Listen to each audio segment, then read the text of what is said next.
Di kota New York, Amerika Serikat, terdapat wanita cantik bernama Oh Hwan-soo, tengah menghadiri acara di kantor UNICEF. Oh Hwan-soo sendiri adalah direktur Yayasan Now dan juga duta persahabatan dari Korea. Yayasan Now berperan penting dalam membantu masyarakat dari kemiskinan dan penyakit. Seperti sekarang, Yayasan Now membantu Nona Balak dari peperangan di negaranya dengan penggalangan dana. Sementara, di Manila, Filipina, terlihat pengendara motor yang melaju dengan kecepatan yang dimilikinya. Pria itu bernama Seo Doyon. Dia memasuki sebuah klub. Tujuannya ke sana untuk menyelidiki seseorang. Tak lama, orang yang dimaksud datang. Orang tersebut terlihat sedang berbicara di telepon. Setelah itu, memasuki sebuah ruangan. Keempat anak buahnya berpencar. 2 orang berjaga di depan pintu masuk klub, sedangkan 2 yang lainnya ke kamar kecil. Doyon mengikuti mereka. Di sana dia mendengarkan percakapan mereka yang mengatakan bahwa bos mereka memperkerjakan Mr. L, pembunuh bayaran. Beberapa bulan lalu Mr. L melenyapkan seorang polisi Korea. Mendengar itu, ingatan Doyon tentang polisi tersebut melayang. Kali ini, Mr. L kembali akan melakukan aksinya di Manila setelah bos mereka mendapatkan uang dari seseorang yang dia telepon barusan. Dirasa cukup mendengarkan percakapan mereka, Doyon keluar dari kamar kecil. Kembali ke New York, setelah penggalangan dana, Hwan-soo diberitahu asistennya, Sylvie, jika dia mendapatkan ancaman dari ISIS, ancaman kematian. Mereka akan melakukan aksi terorisme jika Hwan-soo tetap bersikeras membantu Nona Balak. Untuk itu, Sylvie menyarankan agar Hwan-soo membatalkan semua jadwalnya pergi ke Manila, termasuk membatalkan pesta yang akan diadakannya di sana. Namun Hwan-soo menolak. Itu bukanlah saran yang bagus untuk situasi ini. Dia tak akan menyerah. Di Seoul, Korea Selatan, terlihat ibu mertua dari Hwan-soo, yaitu Maria, tengah berdiri di bawah sinar bulan, bermaksud menyerap energi dari bulan purnama yang akan membuat dirinya terlihat muda saat menghadiri pesta di Manila nanti. Kembali ke Manila, Doyon menuju ke ruangan kebersihan di mana dia akan menyamar sebagai petugas kebersihan untuk bisa memasuki ruangan bos dari orang yang ada di kamar kecil. Sebut saja Jack. Jack tengah menunggu seseorang di ruangannya, sementara orang yang ditunggu telah datang. Kedua anak buahnya yang berjaga di pintu masuk klub mengantar orang tersebut ke ruangan bos mereka. Orang tersebut bernama Park Kyung-joo, biasa disebut Mr. Park. Doyon yang ada di ruangan tersebut terkejut mendengar nama itu, karena orang itu ternyata adalah orang yang dia kenal. Sedangkan Jack menanyakan pesanannya dari toko bunga. Mendengar toko bunga, ingatan Doyon melayang tentang orang yang melenyapkan nyawa polisi Korea. Dia juga menyebutkan pekerjaan dari toko bunga telah selesai. Kemudian, Mr. Park memberikan pesanan tersebut yang tak lain adalah uang. Setelah urusannya selesai, Mr. Park meninggalkan klub. Begitupun Doyon. Hwan-soo telah sampai di Manila. Dia memasuki sebuah gedung di mana dia akan bertemu putra mahkota yang bernama Muhammad.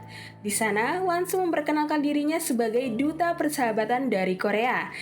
Kini setelah menikah dengan keluarga Hwain, Hwan-soo menjadi lebih dikenal dibanding dengannya dulu yang pegolf profesional Korea.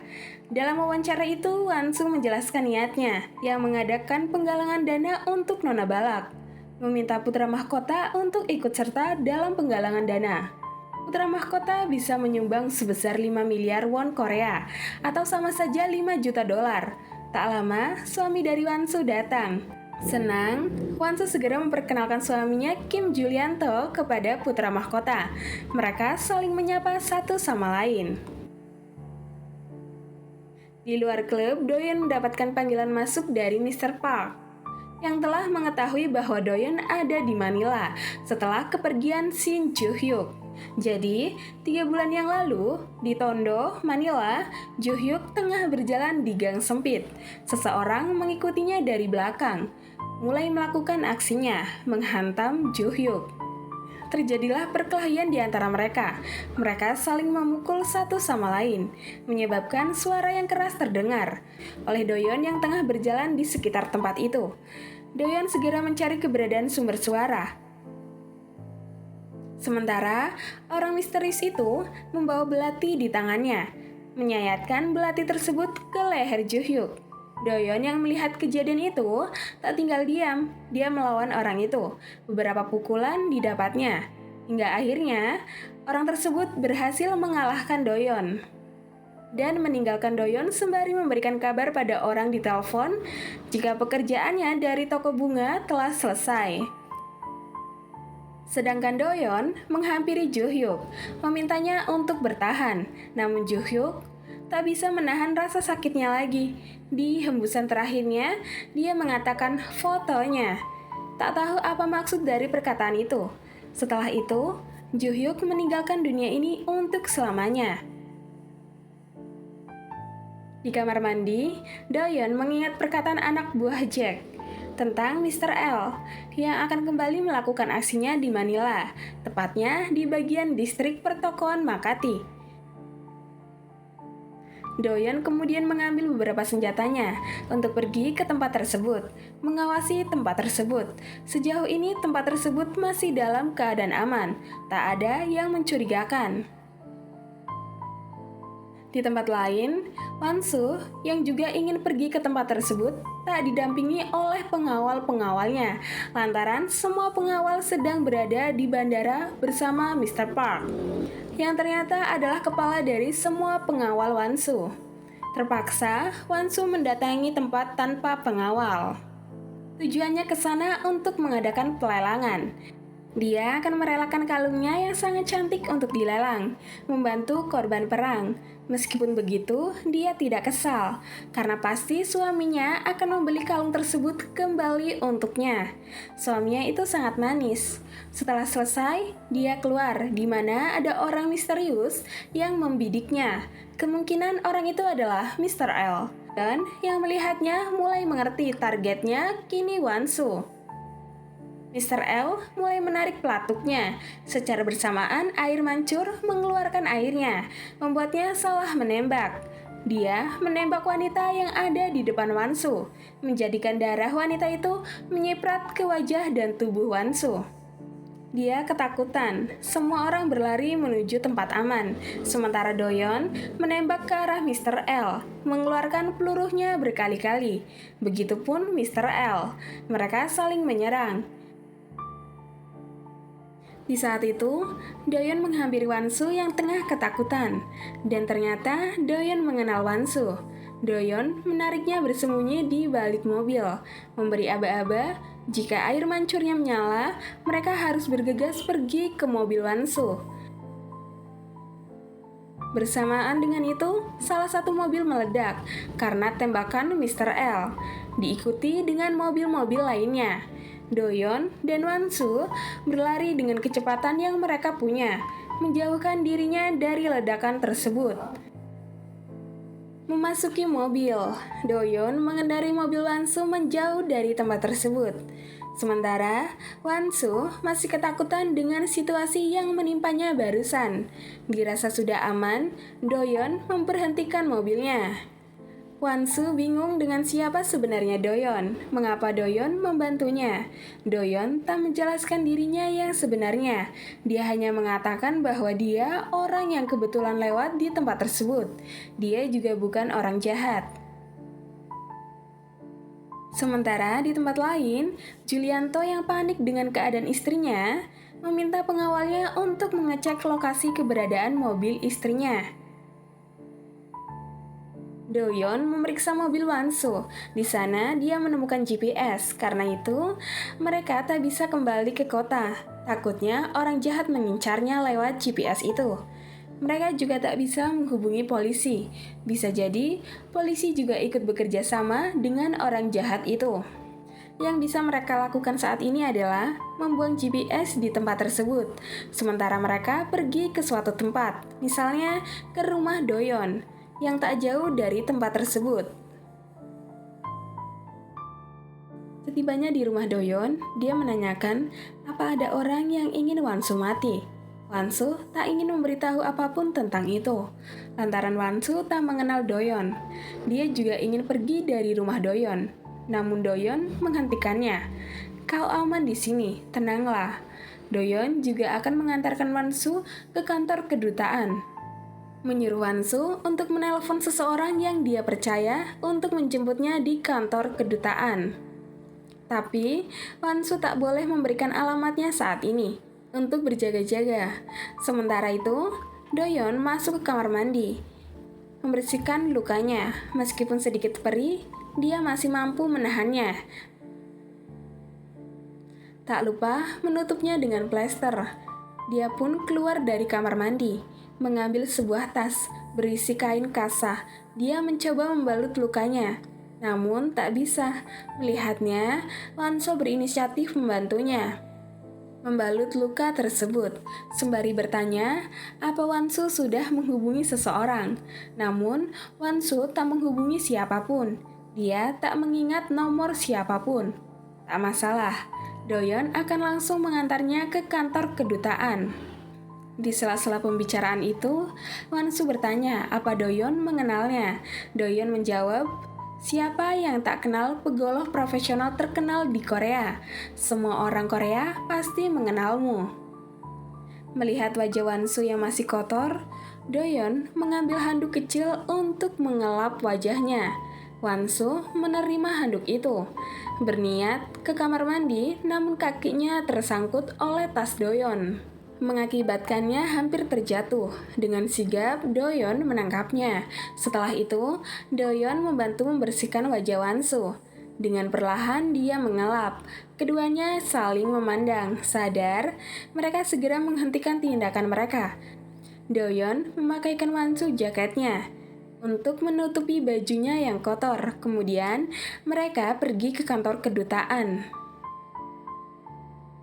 Beberapa saat kemudian, Julianto telah sampai di kantor kedutaan, bergegas menemui istrinya yang memberitahu Julianto bahwa dia baik-baik saja. Sementara Doyon kini sedang dimintai keterangan sebagai saksi. Julianto memutuskan untuk membawa istrinya pulang dan menyarankan sang istri untuk membatalkan pestanya. Namun, Wansu tetap bersikeras ingin mengadakan pesta. Mr. Park memasuki ruang saksi. Dia ingin melihat orang yang menjadi saksi. Di sana, dia mengetahui bahwa orang yang menjadi saksi adalah Doyon dari surat penyataan. Tak menunggu lama, Mr. Park langsung menghubungi Doyon, meminta untuk bertemu.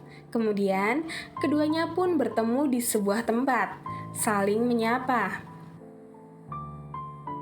Di tempat lain, Wansu masih memikirkan kejadian yang menimpanya. Seketika, suaminya menghampirinya, memberitahu jika mertuanya Maria menelpon. Maria menyuruh Wansu untuk menyuap Tiongkok, agar Tiongkok mau membantunya dalam masalah yang dia hadapi saat ini, dan tak perlu membatalkan pesta. Namun Wansu menolak. Menurutnya ini akan menjadi bumerang untuk keluarga mereka sendiri. Mana uang sebanyak ini bisa menyebabkan masalah bagi kita. Wansu tetap bersikeras tak akan melakukannya. Baiklah, jika begitu, suruh suamimu melakukannya. Wansu meminta Maria untuk menyuruh suaminya sendiri alih-alih dia yang melakukannya. Dia tak ingin terlibat dalam situasi suap-menyuap ini. Dia akan mencari solusi lain agar pesta tetap berlangsung. Jika Maria tetap ingin menyuap Tiongkok, maka dia tak akan mengizinkan Maria ikut serta dalam pestanya. Mendengar itu, Maria sangat marah, membuang beberapa lembar uang. Sedangkan Wansu pergi meninggalkan mertuanya itu. Kejadian itu dilihat oleh asisten Maria, yaitu Hans. Sembari meneguk minumannya, Maria mengatakan, "Aku ingin kau membunuhnya." Di kediaman Doyon, dia melihat bekas jahitan di perutnya. Jahitan itu diakibatkan saat menjalani operasi. Jo Hyuk memberikan ginjalnya untuk Doyon. Mereka sangat akrab. Untuk itu, Doyon berjanji jika suatu saat nanti Jo Hyuk dalam bahaya, dia akan mempertaruhkan nyawanya untuk Jo Hyuk. karena dia lebih jago dalam berkelahi. Mengingat janji itu membuat pikirannya melayang ke saat bertemu Mr. Park. Mr. Park bersyukur di tempat kejadian yang menimpa Wansu ada Doyon. Jika tidak, dia tak tahu apa yang akan terjadi pada Wansu. Mr. Park meminta Doyon bekerja bersamanya di toko bunga. Mendengar itu, Doyon sedikit terkejut. Dan ingatan tentang orang yang menyebut toko bunga melayang kembali.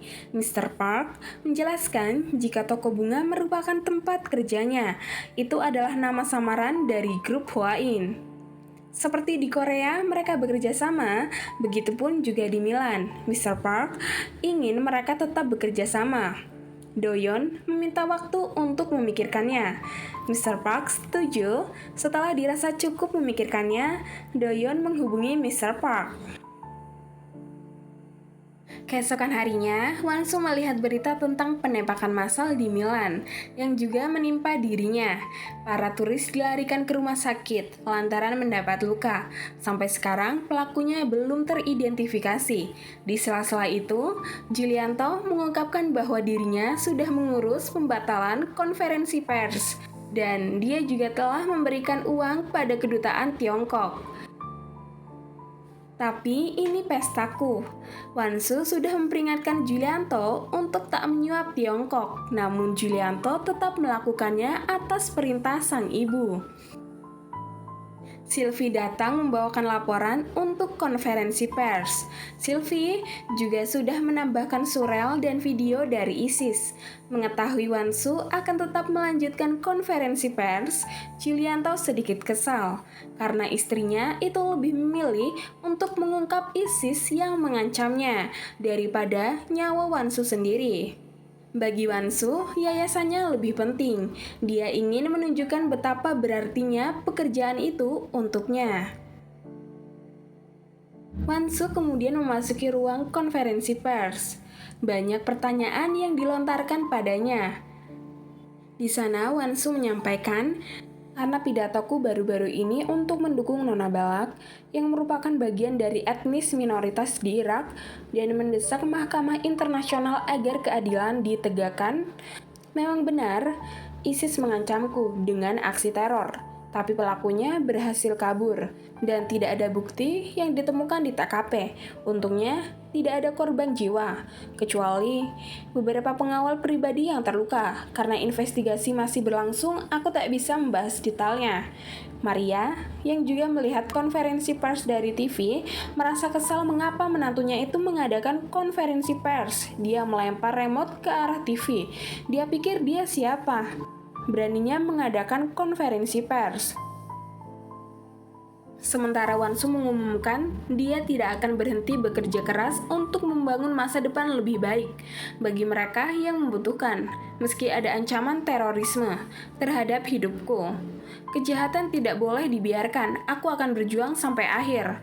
Julianto juga melihat konferensi pers tersebut di layar TV. Setelah menyampaikan semuanya, Wansu pergi dari ruang konferensi pers dan bertemu Maya serta putranya, Junhee.